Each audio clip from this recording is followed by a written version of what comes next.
Hey guys, papakita ko lang sa inyo tong maliit na garden. It's just like an example guys. Marami dito. Maliliit na garden sa mga bakuran nila. Like this guys, oh. Ang laki ng radish.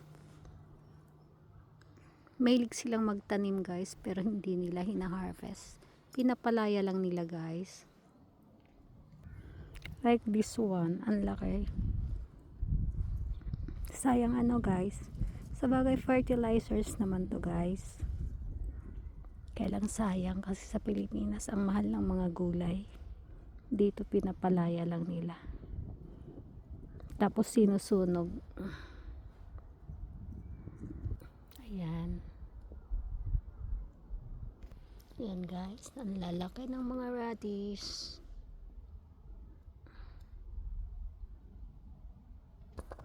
Yan yung nakakatuwang radish guys. Oh, marami siyang tawag dyan.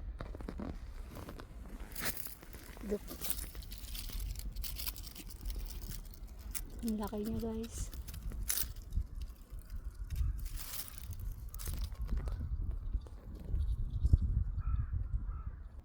This one ang laki din oh.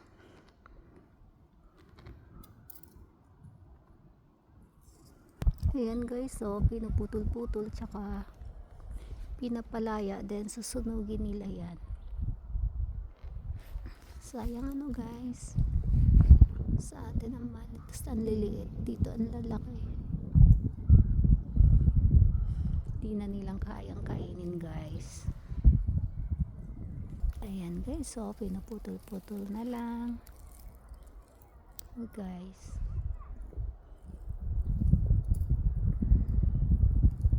pati lettuce guys, hindi na nila kinaka-harvest.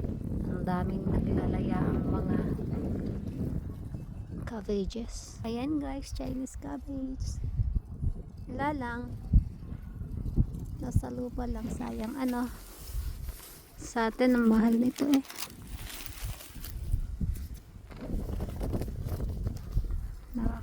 Nakakalungkot guys.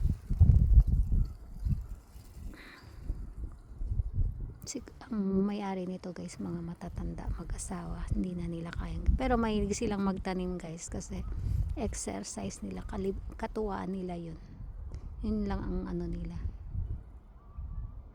kalibangan. And guys, laki ng radish, daming radish guys oh, lalaki. Hayaan lang din yung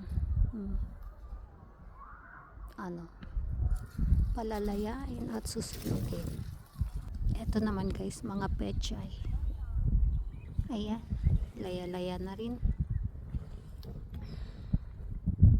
Sayang lang.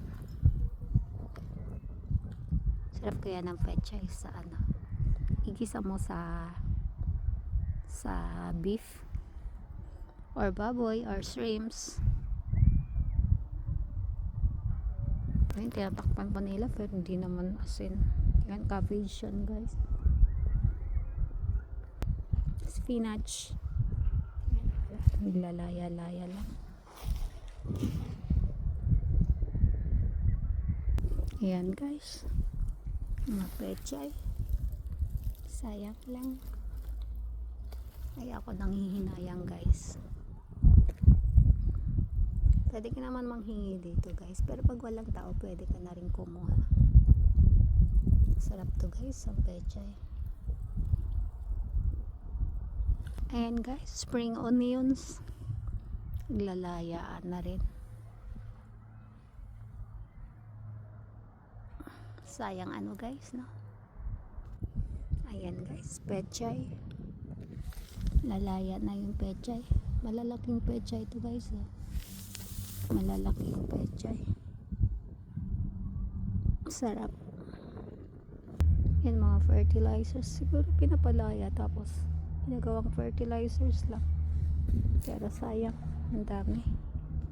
Ayan guys. Ayan, sinusunog nila, pinapalaya. Look at the sibuyas. Guys, ang sibuyas sinusunog lang. Hindi na kayang kainin nila.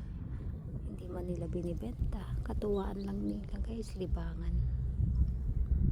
Thank you all guys. God bless you all. Bye bye. Love you all.